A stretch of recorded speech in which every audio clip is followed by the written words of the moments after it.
So the weather in chule me kichin wa neriam dun piet deep kadya aye yile ne kichi kefir yin bungom kere so banda yin buket ne diet ken mom yin bugdor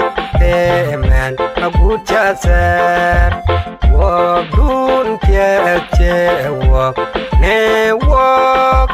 ye wo inta akuchit kuanim ne yin deep kadya aye ile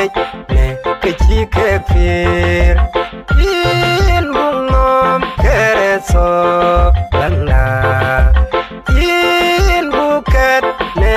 diet ken mom yin bugdor man agucha ser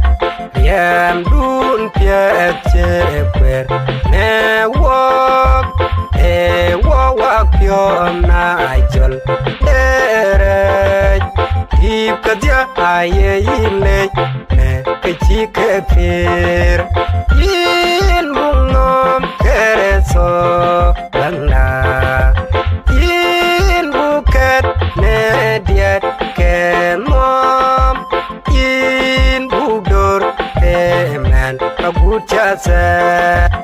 wachnanga de firater ne yin ne kichilore kuloto tiam ye berpir deep kadya aye ile ne kichi kefir yin bungom kere so banda yin buket ne